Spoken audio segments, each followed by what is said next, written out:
Bonjour, ici Roger Hébachère. Je vous parle d'un studio de l'Université Saint-Paul à Ottawa. Je salue cordialement les gens d'Amos et des environs qui actuellement sont à l'écoute. Je vous invite à entrer dans ce 30e dimanche du temps ordinaire que nous vivons cette fin de semaine. On dit du temps ordinaire, ça veut dire de notre vie quotidienne. Alors, entrons dans ce dimanche avec un cœur qui porte les joies, les peines, les espérances de notre vie quotidienne, non seulement de nous, mais du monde. Les évêques du Québec nous invitent, durant cette fin de semaine, à prier particulièrement pour la paix. Nous savons comment notre monde, notre planète a besoin de paix. Tous les jours, on nous montre des images terribles de la guerre, de ce que produit la guerre. Oui, la guerre produit de terribles ravages, et ce n'est pas nouveau.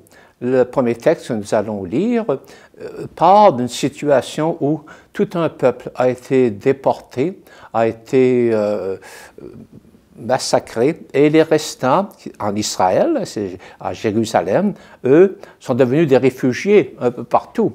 Donc, c'était un temps de grand désastre. C'est à ce moment-là que vivait le prophète Jérémie. Le prophète Jérémie, on l'identifie trop souvent sans doute à ses prophéties de malheur. On parle de Jérémiade. Mais le texte que nous avons ce matin, aujourd'hui, c'est un texte de joie. Le dimanche que nous vivons est marqué par la joie de l'espérance au cœur de grandes souffrances. Alors, essayons d'entrer dans cette joie, dans cette espérance, car dans notre vie aussi, il y a des souffrances, des déceptions, des difficultés de toutes sortes.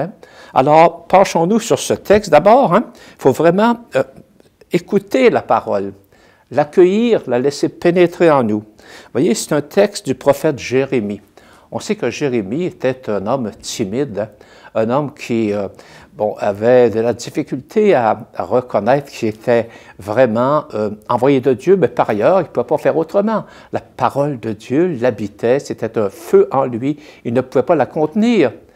Et on pensait qu'habituellement, il faisait des prophéties de malheur. Or, voilà qu'au milieu du désastre, alors que Jérusalem est complètement détruite et que les gens s'en vont ici et là, donc beaucoup ont été amenés en esclavage en Babylone, Jérémie fait, au nom de Dieu, une prophétie d'espérance et de joie. Écoutez bien, ainsi parle le Seigneur. C'est Dieu qui parle à son peuple qui se demande où il est, ce Dieu.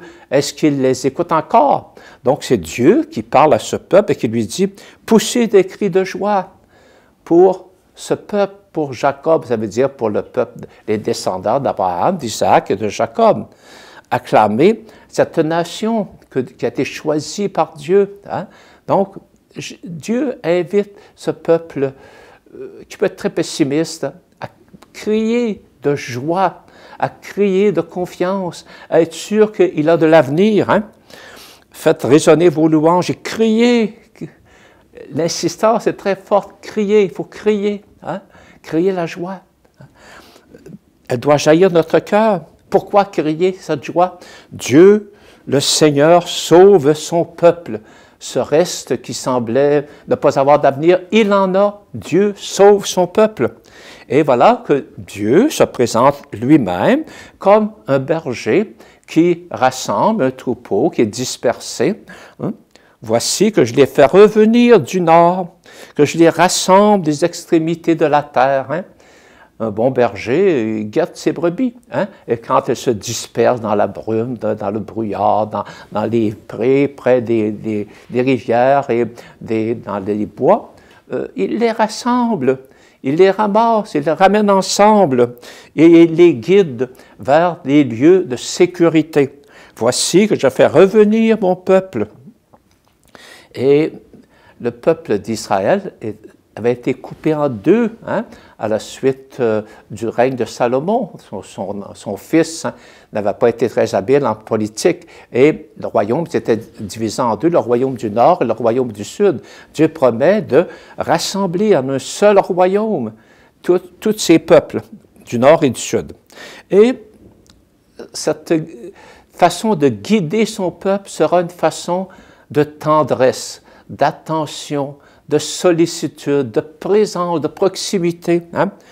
Il y aura parmi eux l'aveugle et le boiteux, la femme enceinte et la jeune accouchée. Donc, c'est des personnes qui, normalement, ne sont pas capables de faire de grands voyages à travers le désert, qui sont vraiment très, très handicapés. L'aveugle, hein?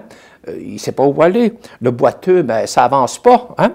La femme enceinte et la jeune femme qui vient d'accoucher ne sont pas dans des situations pour se lancer dans de telles aventures. Mais Dieu dit, je vais en avoir soin. Je vais les conduire, je vais les protéger. Elles se sentiront en sécurité. Hein? Ils étaient partis dans les larmes, dans les consolations, je les ramène. Hein?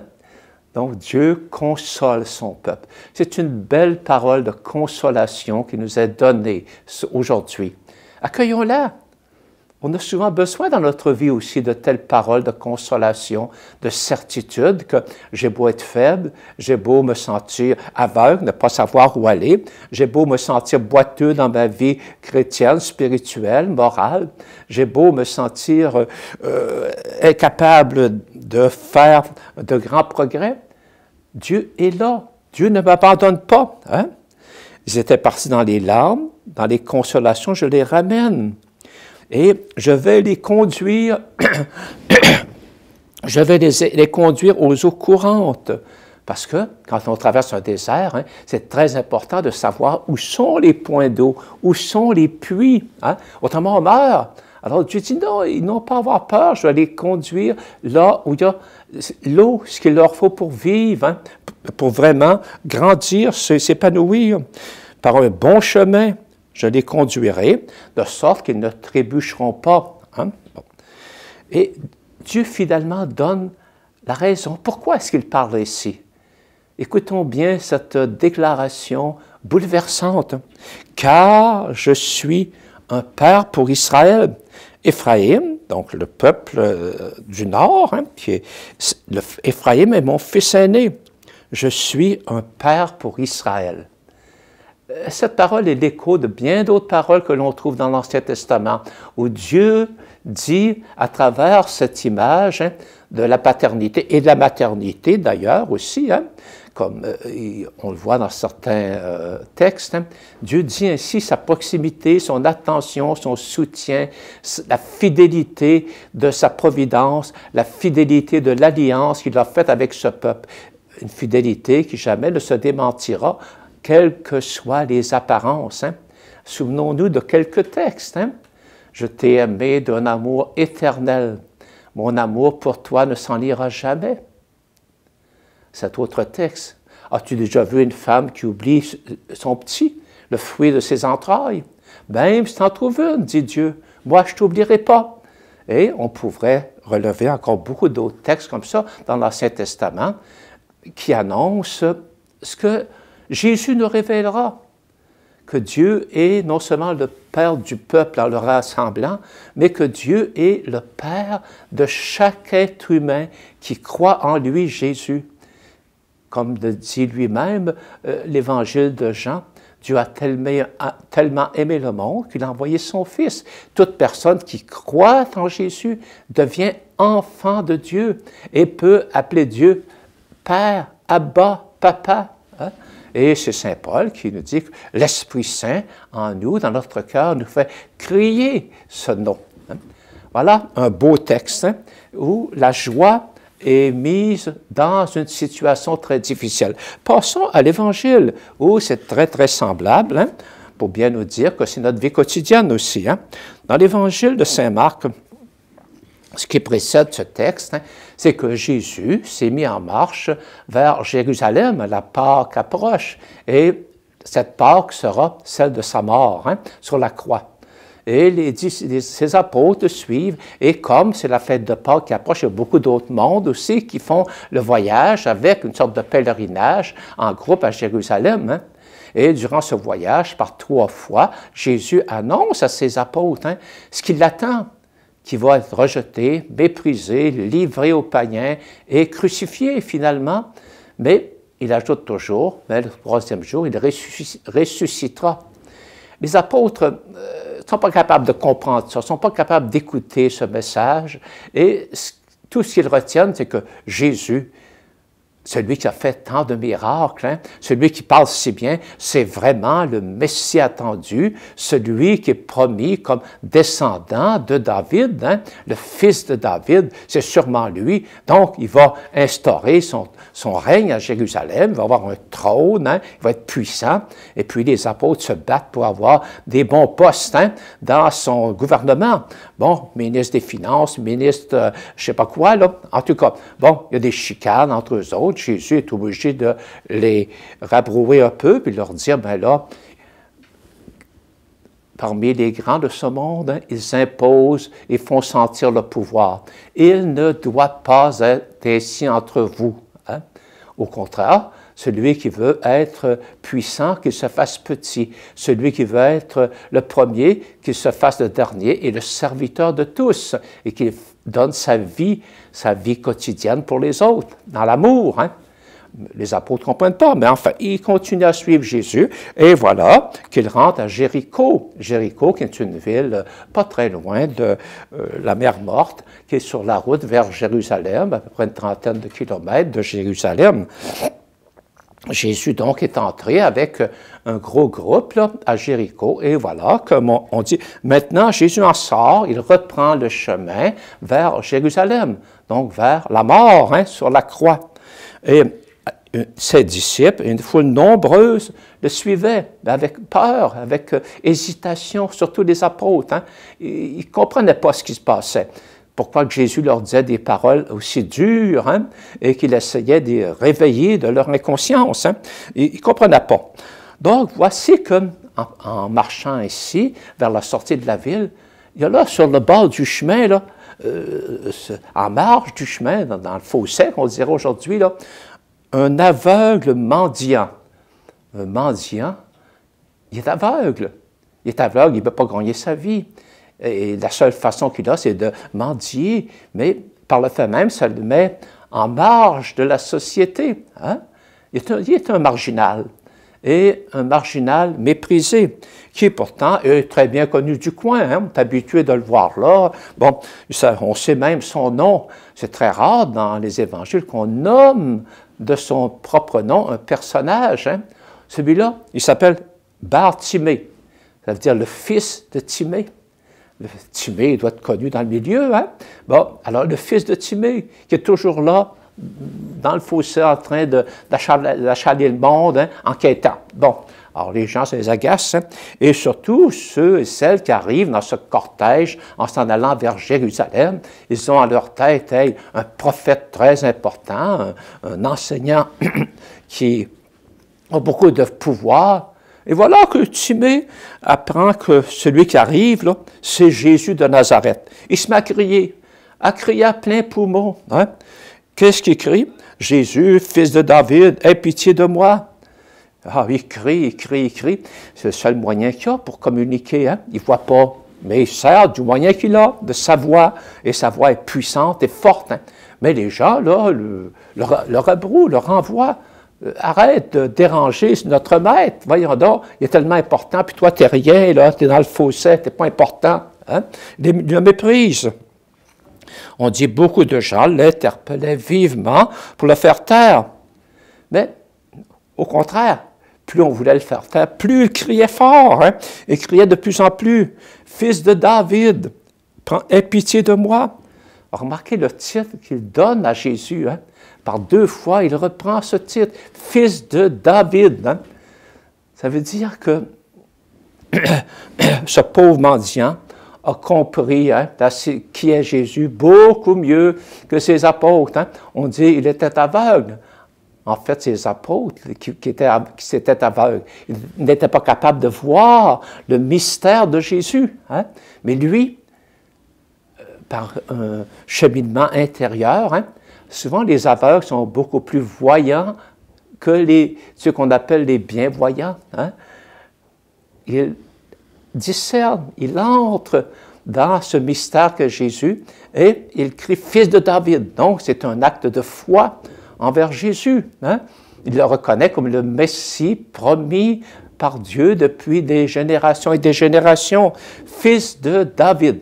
Lui, le fils de Timée, le pauvre jeté dans le fossé, il appelle le fils de David à son secours. « Aie pitié de moi. » Qu'est-ce qu'il lui demande? Qu'est-ce qu'il veut? On ne sait pas. En tout cas, Jésus, lui, contrairement à la foule et à ses apôtres, s'arrête. Hein? Les apôtres voulaient continuer, puis l'écarter. Hein? Jésus s'arrête. Il entend ce cri. Il est bouleversé par ce cri. Hein? Jésus s'arrête. Et qu'est-ce qu'il dit? Appelez-le. Appelez-le. Vous voyez, Jésus l'accueille. Hein? Et la foule, ben là, un peu éberluée par cette décision de Jésus de le faire venir, ben là, il encourage l'aveugle à venir. Confiance, lève-toi, il t'appelle. Hein? Il t'appelle. Quand Jésus appelle, il faut répondre. Hein? En tout cas, c'est ça que Bartimée fait. Hein? L'aveugle, n'oublions pas qu'il est un aveugle. Hein? Qu'est-ce qu'il fait? Il jette son manteau. On dirait qu'il devient voyant. Hein? Puis lui, le pauvre, hein? Tout ce qu'il a, c'est un manteau, probablement pour dormir la nuit. Tout ce qu'il a, il le jette. Hein? Parce que c'est plus important. Ce qui est important, c'est de s'approcher de Jésus. Hein? Il jette son manteau, il bondit et courut vers Jésus. Hey, un boiteux aveugle qui court vers Jésus, hein? Qui bondit vers Jésus. Quelle audace, hein? Quel courage, quelle confiance, quel attrait il a senti de la part de Jésus. Jésus le dira, quand j'aurai été élevé de terre sur la croix, j'attirerai. Déjà, il attirait, là. Hein? Et voilà, Jésus l'accueille. Que veux-tu que je fasse pour toi? Quelle belle question. Jésus est ouvert, Jésus écoute, Jésus veut entendre le désir profond de cet homme. Il aurait pu dire, ben, je te donne quelques piastres, bon, quelques monnaies, c'est tout. Mais non, pas ça que Jésus fait. Il l'accueille. Que veux-tu? Qu'est-ce que tu cherches? Quels sont les désirs de ton cœur? L'autre répond, Rabouni, que je vois, bon maître, que je vois. Hein? Veut voir non seulement avec ses yeux, mais avec tout son cœur. Il veut voir Jésus. Hein? Il veut le comprendre de plus en plus. Alors, Jésus dit, va, ta foi t'a sauvé. Jésus reconnaît la foi de cet homme, qui ouvre son cœur, car la foi ouvre le cœur. La foi rend le cœur disponible à accueillir Jésus. Et alors, qu'est-ce que fait cet homme? Au lieu d'aller chercher son manteau puis recommencer à quêter, là, au contraire, hein? Aussitôt, l'homme se mit à voir et il suivait Jésus sur la route. Il devient un disciple de Jésus. Hein? Il le suit, alors que Jésus s'en va à Jérusalem, hein, où il sera crucifié, rejeté et ensuite ressuscité. Lui, ce pauvre, ce marginalisé, se met à suivre Jésus en comprenant beaucoup mieux que ses apôtres et beaucoup mieux que ceux qui prétendaient connaître Jésus, que ce Jésus, c'est vraiment le fils de David, l'envoyé, le Messie.